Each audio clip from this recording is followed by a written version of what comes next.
All right, for more on this, we're now being joined live by Dr. Charles Kupchan from Washington, D.C. He's a senior fellow at the Council on Foreign Relations. Thank you so much for joining us on WION World is One. Good to be with you.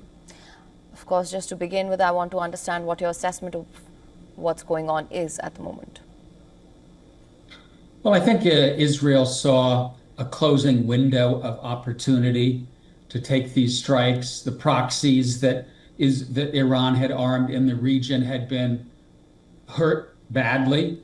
I think the negotiations between the United States and Iran were not progressing. Iran showed no signs of being willing to end the enrichment of uranium. In fact, we found out over the last few days that they are increasing their stockpiles of highly enriched uranium, not far from weapons-grade uranium. And then the Israelis had on the ground in Iran various kinds of operatives that they put in place for this strike.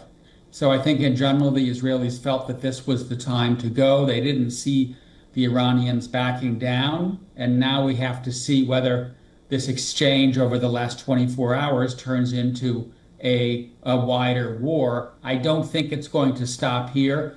Israel seems to indicate that this is an attack that will probably continue for at least several days.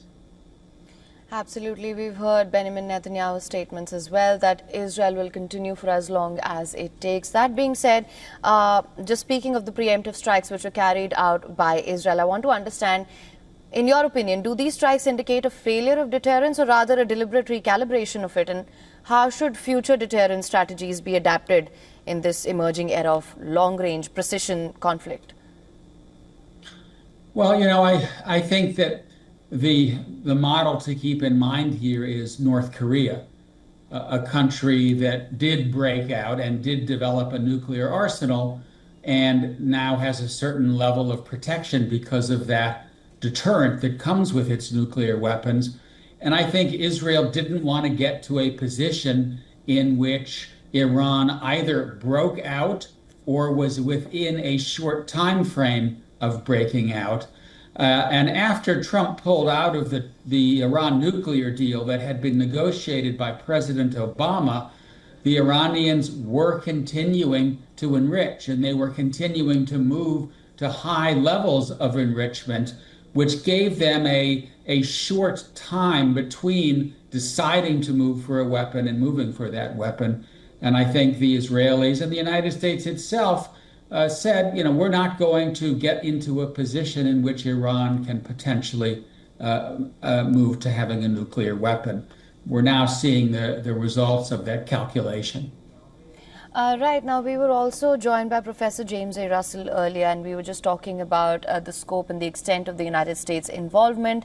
And he mentioned that perhaps US President Donald Trump is not someone who's been able to resist the pressure, and he's taken Netanyahu's bait and fallen for his trap, which is to get deeply involved in this conflict. To that end, I want to ask you, what is your assessment of the United States involvement? It is on surface trying to say that it is distancing itself. What is your take on this? We don't know what went on behind the scenes. I do not believe that Netanyahu would have carried out this strike if Trump said, don't do it. That is to say, if there had been a strong red light.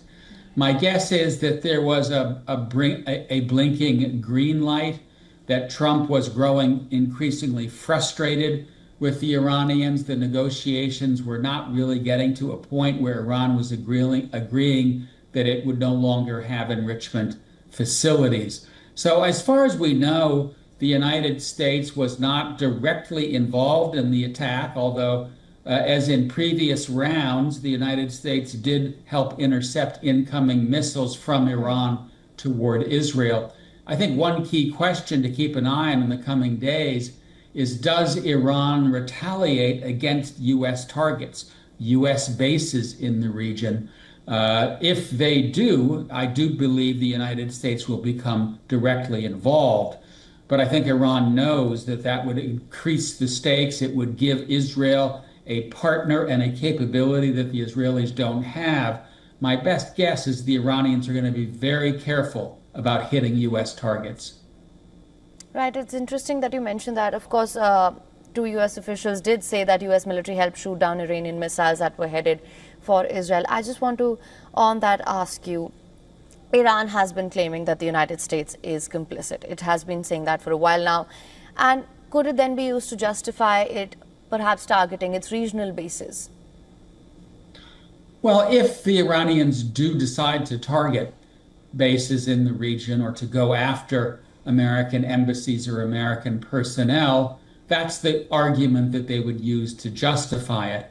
But again, that considerably raises the stakes, and it also gives Israel and the United States a capability that Israel doesn't have on its own, and that is what we call the heavy bombs, the bunker busters, that would be needed to go after the Fordo enrichment plant, which is buried deep inside a mountain.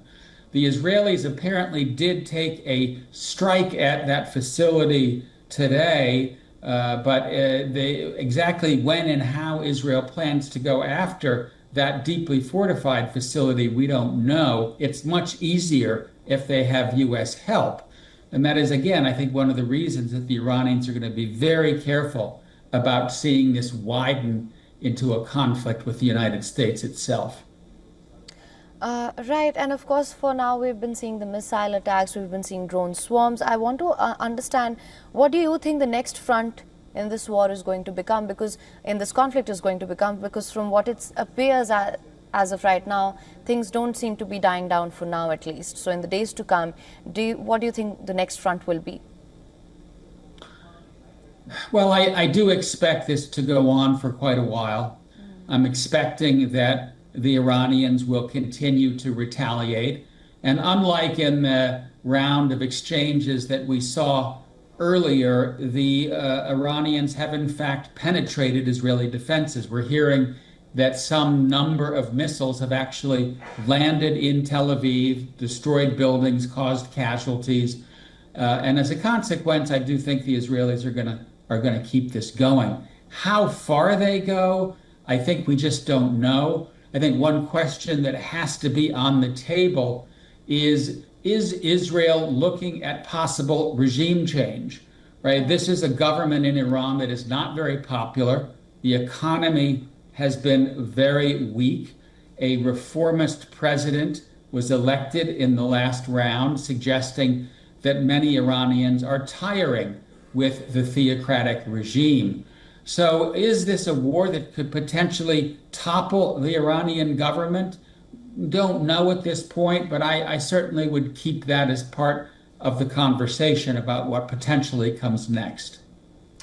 Right, and I also want to take this opportunity to talk about Israel's preemptive strikes to begin with.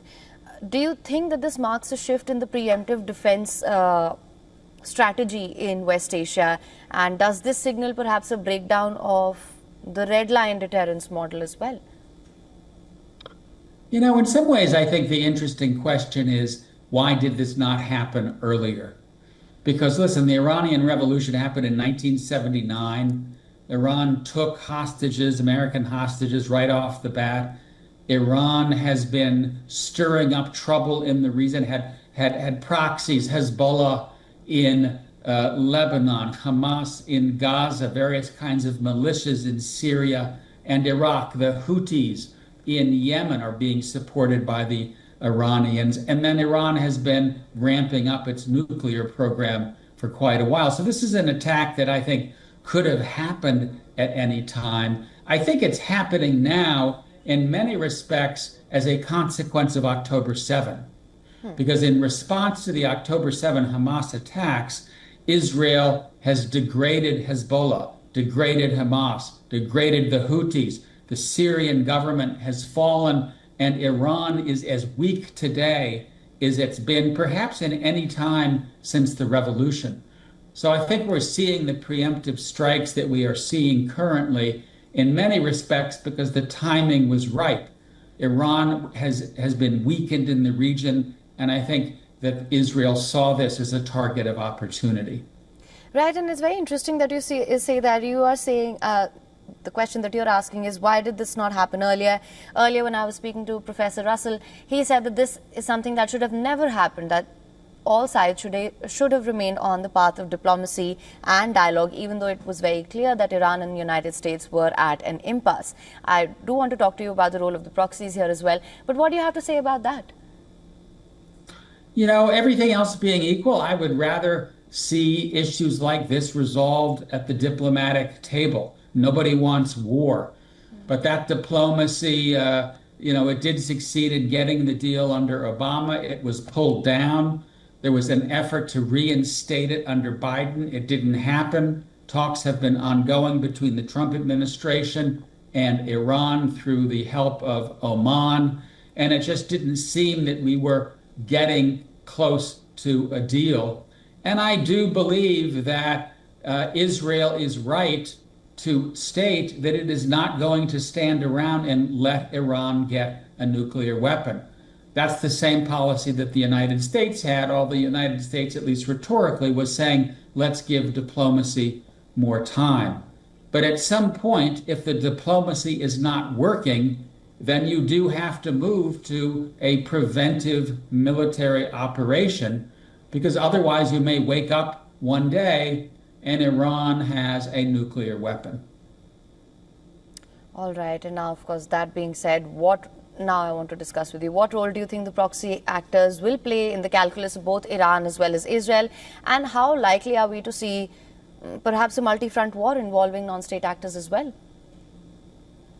You know, I think that the likelihood of attacks against Israel from Hezbollah, from Hamas, is very low, mainly because the capability is not there. Israel, during the campaign in Lebanon, decapitated the leadership of Hezbollah in many ways similar to what it's done to the military leadership in Iran. We also see the degradation of Hezbollah's missile capability, its command and control system. So there may be the odd attempt to hit Israel from Iraq, from Lebanon, maybe a missile launched from Gaza, but I don't think it will be in any way a significant military development. I think the key question right now is, how long does this conflict between Iran and Israel continue? Does it turn into a wider war, or are we looking at what you might call a spasm of violence in the next few days, which will then die down, hopefully, in my mind, by next week? How long indeed? That is the main question here. And of course, we all know that Israel has been involved in another war as well with Hamas. It is involved in a multi-front war at the moment as well. That being said, how do you think Israel can balance these short-term tactical successes with the longer-term diplomatic cost of regional escalation? How do you think that's going to pan out? Well, I do think that even though we're now looking very closely at the war between Israel and Iran, the situation in Gaza remains dire. There's a humanitarian emergency in Gaza that is starting to ameliorate a little bit because some aid is flowing in.